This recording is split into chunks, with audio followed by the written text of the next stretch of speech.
Salut tout le monde et bienvenue sur Outlap. Cette semaine, on va revenir sur 3 histoires qui ont fait scandale en Formule 1. Vous pouvez rester assis, on va pas reparler du Crashgate de Singapour qui a eu lieu en 2008 et qui a fait une crise énorme chez Renault. Et pour commencer, rien de mieux qu'une affaire d'espionnage qui a ébranlé l'image entière de la Formule 1. Cette histoire date de 2007 et elle est aussi connue sous le nom du Spygate. Aujourd'hui, on va parler de Nigel Stepney. Nigel, c'est une des figures clés de la Dream Team Ferrari ayant dominé la F1 entre 2000 et 2004. Et c'est bien lui qui va être au cœur de l'affaire. Le mécanicien de l'équipe rouge au cheval cabré est mécontent de la restructuration interne de Ferrari après le départ de Ross Brawn. Nigel est en conflit avec sa hiérarchie depuis l'hiver 2006-2007. Il aurait pu devenir mécanicien en chef, mais par manque de diplôme, le poste sera donné à quelqu'un d'autre. Attristé, il fera le tour des médias pour se plaindre et sera éloigné des paddocks de F1 par la Scuderia. Une mystérieuse poudre blanche est découverte dans les réservoirs des Ferrari F2007. Nigel était alors soupçonné d'avoir commis une tentative de sabotage quelques jours seulement avant le GP de Monaco. Une perquisition a même été menée au domicile de Nigel, en Italie. C'est dire l'importance de cette affaire. Pendant cette perquisition, comme dans la plupart des films policiers, les policiers ont retrouvé sur un vêtement de Nigel un échantillon de la même poudre blanche qui avait été trouvée sur la F1 quelques jours plus tôt. Mais l'histoire ne s'arrête pas là, bien au contraire. Ferrari, de son bon droit, va limoger Nigel et porter plainte contre lui.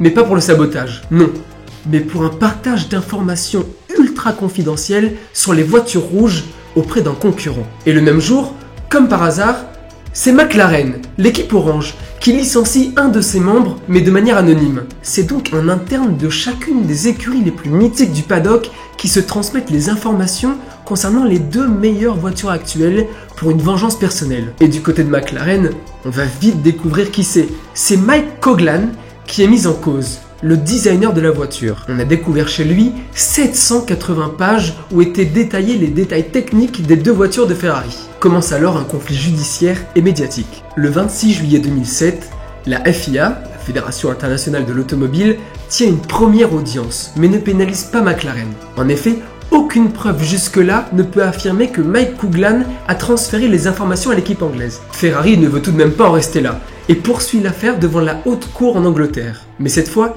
ils élaborent une nouvelle stratégie pour faire couler l'équipe orange et grise. La Scuderia conclut un accord avec Coughlan pour obtenir sa coopération totale. McLaren, de son côté, mène sa propre enquête et conclut qu'aucun autre employé n'était au courant de ces documents. L'affaire en reste à ce stade pendant plusieurs mois. Mais c'est un événement sportif qui va faire basculer toute l'histoire, et plus particulièrement au Grand Prix de Hongrie 2007. La course est marquée par des tensions internes chez McLaren entre ces 2 pilotes. Vous les connaissez, c'est Lewis Hamilton et Fernando Alonso. Alonso menace de révéler des échanges d'emails incriminant Pedro de la Rosa, le 3e pilote de McLaren, et Mike Coughlan, ce qui pousse la FIA à réouvrir l'enquête. Après avoir trouvé des preuves suffisamment éloquentes, le 13 septembre 2007, McLaren est lourdement pénalisé pour possession illicite d'informations. Les pilotes Lewis Hamilton et Fernando Alonso sont cependant autorisés à continuer de concourir. Mais le 13 décembre 2007, McLaren admet que plusieurs de ses employés avaient accès aux informations de Ferrari. La FIA décide finalement de clore l'affaire en février 2008 après des négociations et des excuses de McLaren. Mais la sanction est lourde, vous l'imaginez.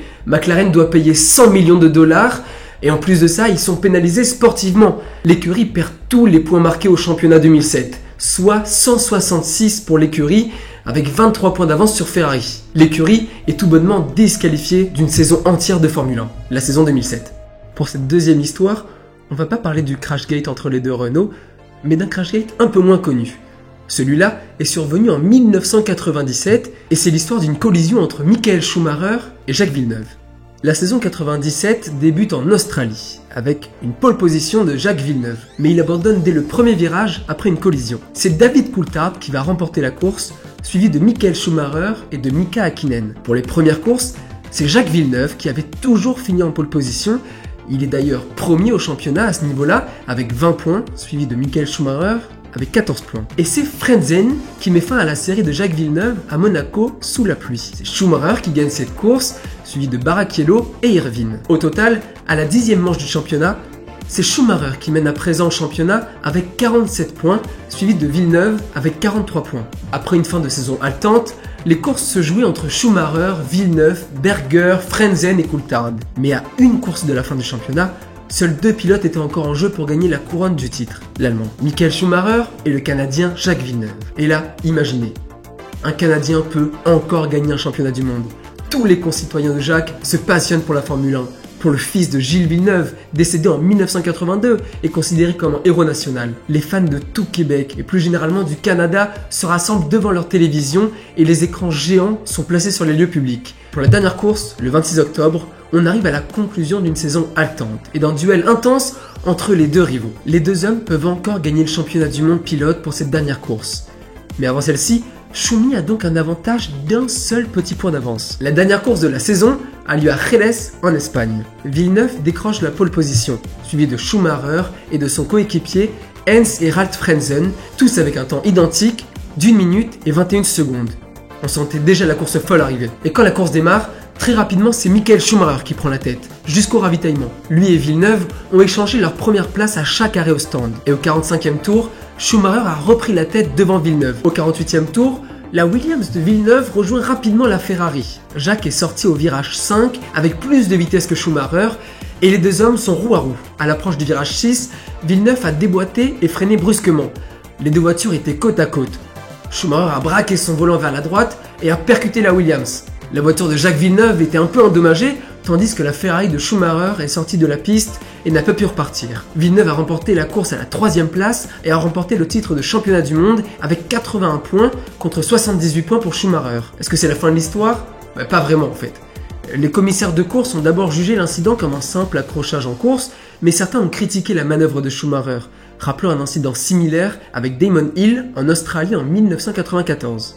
En tant que président de l'association des pilotes de F1, Schumacher avait une responsabilité d'exemplarité. Les membres de la FIA, dont le président Max Mosley, étaient mécontents de cette conclusion de saison qui ternissait en fait l'image de la F1. Et ils ont donc demandé une enquête plus approfondie avec une audition de Schumacher par le Conseil mondial du sport automobile. Lors de l'audition, Schumacher a exprimé ses regrets, mais il a nié toute intention malveillante. Max Mosley a déclaré « C'était une réaction instinctive. Si nous pensions que c'était prémédité, nous devrions prendre des actions très sérieuses.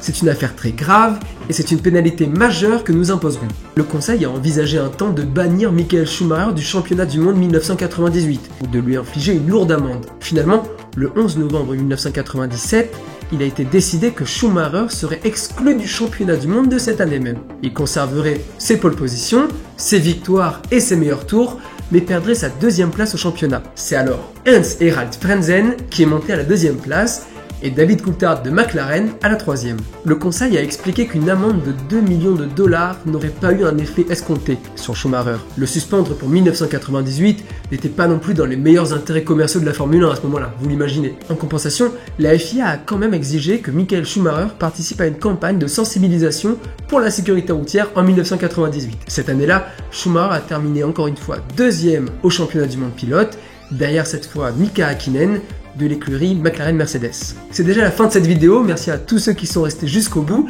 N'hésitez pas à aller regarder nos autres vidéos sur la chaîne YouTube, merci de nous suivre et pour tous les retours qu'on a qui sont super positifs.